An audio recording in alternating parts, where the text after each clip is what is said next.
Assalamualaikum warahmatullahi wabarakatuh. Salam sehat untuk kalian semuanya. Sebelum kita mulai pelajaran biologi, mari kita berdoa. Kita ucapkan basmalah secara bersama-sama. Bismillahirrahmanirrahim.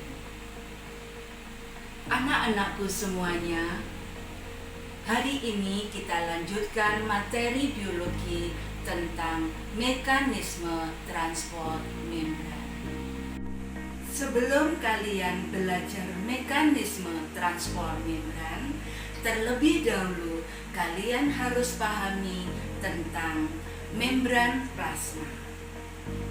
Membran plasma merupakan selaput membran tipis di sebelah luar sel yang memisahkan protoplasma sel dengan lingkungan luar.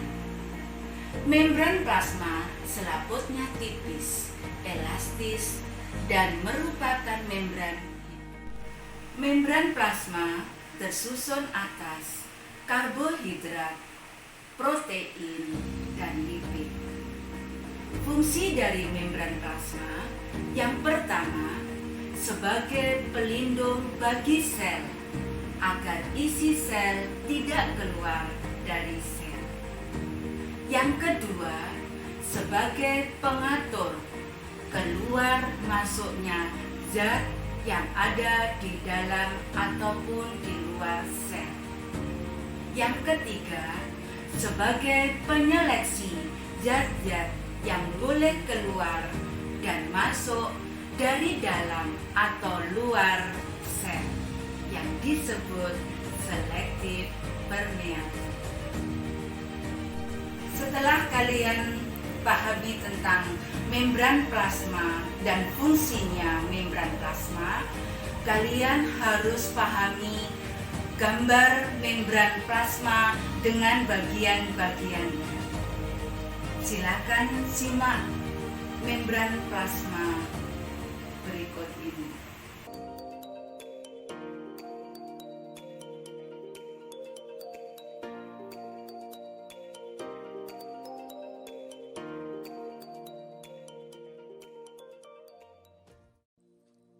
Baik sel hewan, sel tumbuhan, maupun sel manusia, untuk mempertahankan kelangsungan hidup sel tersebut, maka sel-sel itu selalu berinteraksi dengan sel lainnya maupun dengan lingkungannya.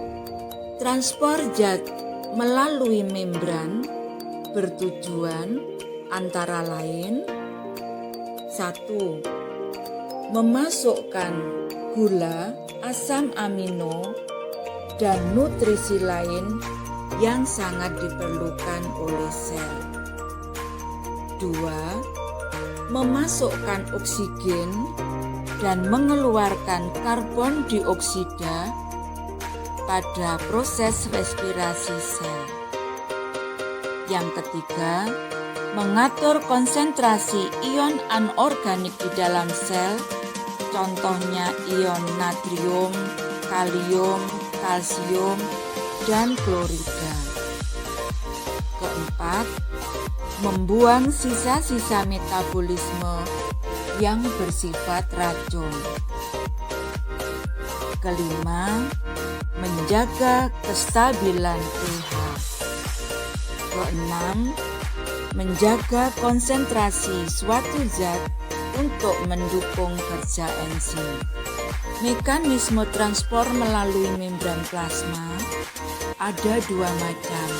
Yang pertama, transport pasif. Transport pasif merupakan transportasi sel yang dilakukan melalui membran tanpa membutuhkan energi. Transport pasif terjadi karena adanya perbedaan konsentrasi antara zat yang berada di dalam sel dengan zat yang berada di luar sel. Transport pasif meliputi difusi dipermudah, dan osmosis. Yang kedua, transport aktif. Transport aktif adalah transport zat melalui membran yang melawan gradien konsentrasi, yaitu dari konsentrasi rendah ke konsentrasi yang lebih tinggi, sehingga memerlukan energi. Energi yang diperlukan berupa ATP, adenosin trifosfat, transport aktif meliputi pompa ion, kontrasport, dan endositosis, serta eksositosis. Sekarang Budiah jelaskan mengenai mekanisme transport pasif, yaitu difusi dan osmosis. Yang pertama, difusi. Proses perpindahan suatu zat terlarut dari bagian berkonsentrasi tinggi ke bagian yang berkonsentrasi rendah dalam pelarut. Begitu juga jika proses difusi terjadi pada membran plasma. Difusi yang melewati membran plasma adalah perpindahan zat terlarut melewati membran dari larutan yang berkonsentrasi tinggi ke larutan yang berkonsentrasi rendah. Difusi merupakan proses spontan yang tidak memerlukan energi.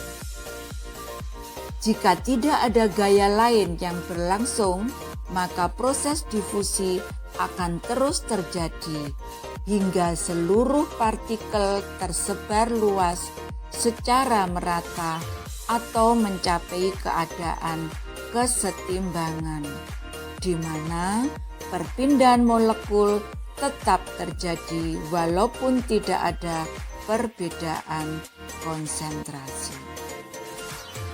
Faktor-faktor yang mempengaruhi kecepatan proses difusi. Yang pertama, ukuran partikel. Semakin kecil ukuran partikel, semakin cepat partikel itu akan bergerak, sehingga kecepatan difusi semakin tinggi. Kedua, ketebalan membran. Semakin tebal membran, semakin lambat kecepatan difusi. Ketiga, luas suatu area. Semakin besar luas area, semakin cepat kecepatan difusinya. Yang keempat, jarak. Semakin besar jarak antara dua konsentrasi, akan semakin lambat kecepatan difusinya. Yang kelima, suhu. Semakin tinggi suhu, partikel mendapatkan energi untuk bergerak dengan lebih cepat. Maka semakin cepat pula kecepatan difusinya. Contoh proses difusi yaitu yang pertama, difusi ditemukan pada hewan uniseluler yang mengambil oksigen dari habitatnya. Oksigen berdifusi akan masuk ke dalam hewan uniseluler tersebut akibat konsentrasi oksigen di habitatnya lebih tinggi daripada konsentrasi oksigen di dalam tubuhnya. Yang kedua, difusi juga ditemukan dalam pengambilan oksigen oleh sel yang melakukan respirasi seluler. Difusi terfasilitasi di mana molekul polar yang besar seperti glukosa hanya dapat melewati membran dengan cara melewati terowongan yang bersifat hidrofilik yang dapat dibangun oleh suatu protein. Difusi tersebut disebut dengan difusi terfasilitasi. Difusi terfasilitasi adalah difusi yang dibantu oleh protein kotranspor atau protein pembawa yang terkenal dengan sebutan saluran protein. Difusi terfasilitasi meliputi difusi dipermudah dengan saluran protein. Substansi seperti asam amino, gula, dan substansi bermuatan tidak dapat berdifusi melalui membran plasma. Substansi tersebut melewati membran plasma melalui saluran yang dibentuk oleh protein. Protein yang membentuk saluran ini disebut dengan protein integral. Yang kedua, difusi dipermudah dengan protein pembawa. Proses difusi ini melibatkan protein yang membentuk suatu saluran dan mengikat substansi yang ditranspor. Protein ini disebut protein pembawa. Protein pembawa biasanya mengangkut molekul polar seperti asam amino dan glukosa. Contoh difusi terfasilitasi. Difusi terfasilitasi terdapat pada bakteri Escherichia coli yang diletakkan pada media laktosa. Membran sel bakteri tersebut bersifat impermeable sehingga tidak dapat dilalui oleh laktosa. Enzim permease yang dibentuk oleh bakteri akan membuatkan jalan bagi laktosa sehingga laktosa dapat masuk melalui membran sel. Mekanisme transport pasif yang kedua yaitu osmosis.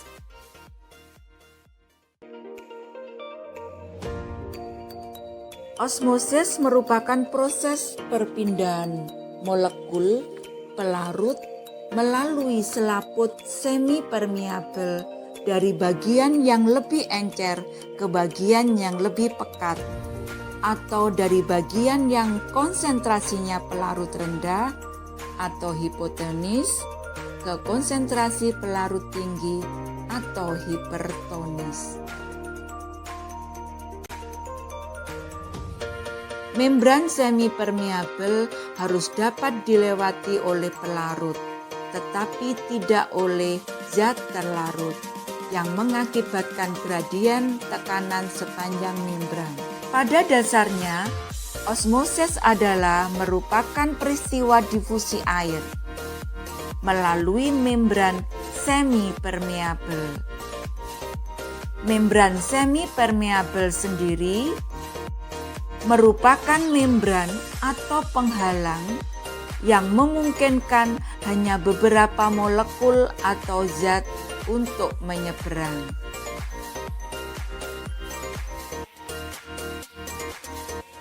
Faktor-faktor yang mempengaruhi osmosis. Yang pertama, suhu merupakan salah satu faktor yang mempengaruhi terjadinya osmosis. Kadar resapan akan menjadi lebih cepat pada suhu yang tinggi dibandingkan dengan suhu yang rendah. Yang kedua, ukuran molekul yang meresap. Molekul yang lebih kecil daripada garis pusat lubang membran akan meresap dengan mudah. 3. Ketebalan membran. Kadar resapan suatu molekul berkadar tinggi dengan jarak yang harus dilaluinya, berbanding dengan satu membran yang tebal. Kadar resapan melalui satu membran yang tipis yaitu lebih cepat. 4. Keterlarutan lipid. molekul yang memiliki keterlarutan yang tinggi meresap lebih cepat daripada molekul yang keterlarutannya rendah seperti lipid. 5. Luas permukaan membran. Kadar resapan menjadi cepat jika luas permukaan membran yang disediakan untuk resapan yaitu lebih besar.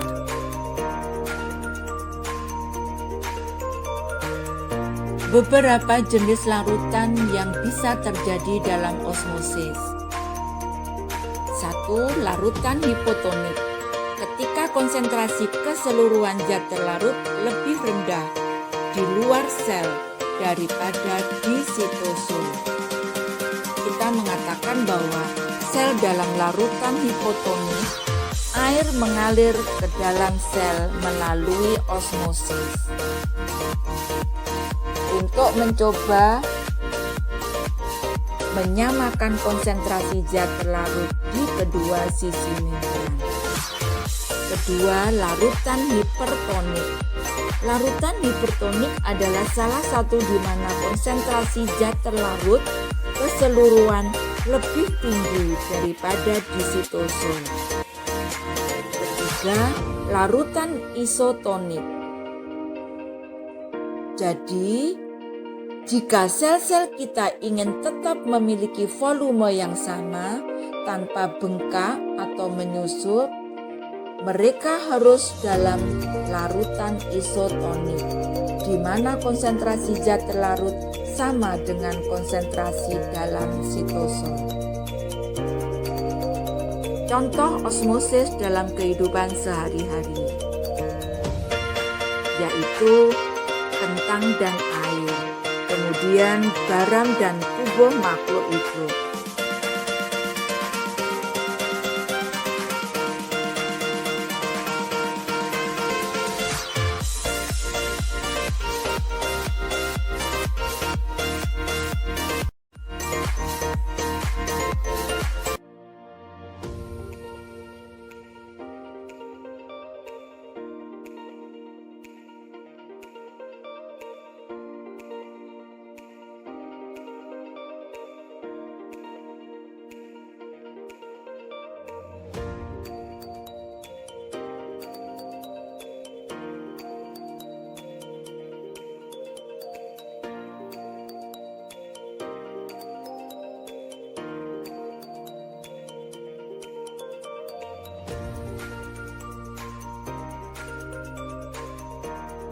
Pada peristiwa osmosis juga akan terjadi peristiwa plasmolisis, yaitu pada sel tumbuhan, alga ataupun jamur yang memiliki dinding sel. Jika berada pada larutan yang hipertonik, air di dalam sel keluar sehingga sel mengerut dan membran plasma akan tertarik menjauhi dinding sel. Namun, jika sel berada pada larutan yang hipotonik, kecenderungan air masuk ke dalam sel akan diimbangi oleh dinding sel yang akan memberikan tekanan balik pada sel, sehingga sel akan membesar pada batas normal. Peristiwa ini disebut turgid. Berbeda lagi jika osmosis pada sel yang tidak memiliki dinding. Yang dimaksud di sini adalah dinding sel. Jika berada pada larutan yang isotonik, volume sel hewan akan stabil atau normal. Namun jika sel hewan berada pada larutan hipotonik, air dari luar sel akan masuk ke dalam sel yang mengakibatkan sel menjadi bengkak. Pembengkakan sel tersebut disebut dengan peristiwa lisis. Contohnya eritrosit akan mengalami hemolisis jika dimasukkan ke dalam air atau aqueous. Ada persamaan dan perbedaan proses difusi, difusi terfasilitasi, dan osmosis. Untuk memahami anak-anakku semuanya, perhatikan tabel berikut.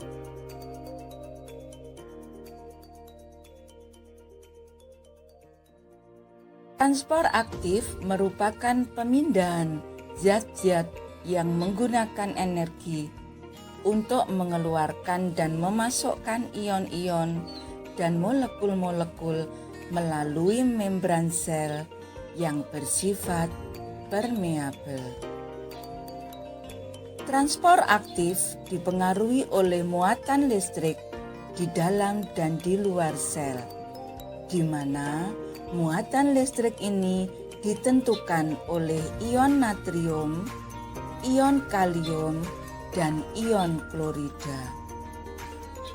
Keluar masuknya ion natrium dan kalium diatur oleh pompa natrium kalium.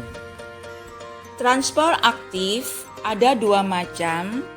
Yang pertama endositosis, yaitu transport makromolekul dari materi yang sangat kecil ke dalam sel dengan cara membentuk vesikula baru dari membran plasma. Contoh endositosis, yang pertama fagositosis, yang kedua pinositosis, dan ketiga endositosis yang diperantarai reseptor. Fagositosis adalah proses endositosis di mana suatu partikel dengan kaki semu pseudopodia yang membalut di sekeliling partikel tersebut dan membungkusnya di dalam kantong berlapis membran yang cukup besar untuk bisa digolongkan sebagai vakuola. Pinositosis yang dikenal sebagai peminum seluler. Pinositosis ini merupakan proses di mana sel meneguk tetesan fluida ekstraseluler dalam vesikula kecil karena salah satu atau seluruh zat terlarut yang larut dalam tetesan tersebut dimasukkan ke dalam sel.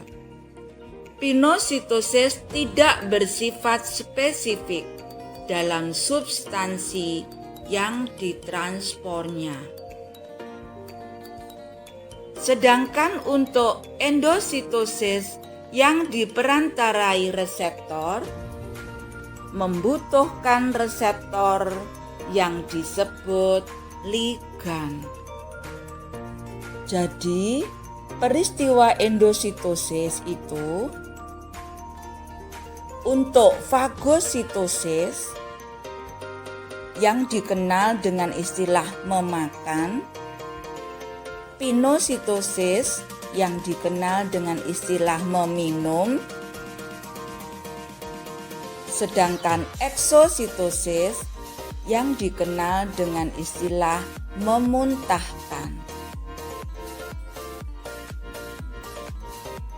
Yang kedua, eksositosis. Eksositosis adalah mekanisme transport molekul besar seperti protein dan polisakarida melintasi membran plasma dari dalam keluar sel atau sekresi dengan cara menggabungkan vesikula berisi molekul tersebut dengan membran plasma.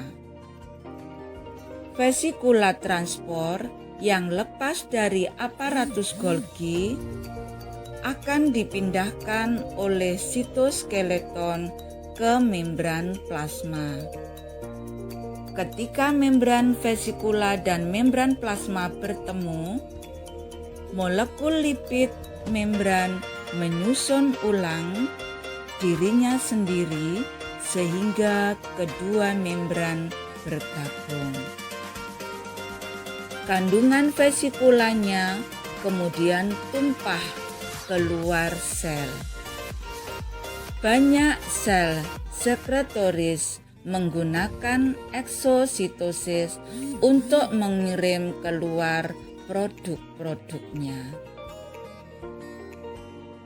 Demikian tadi pelajaran mekanisme transport membran.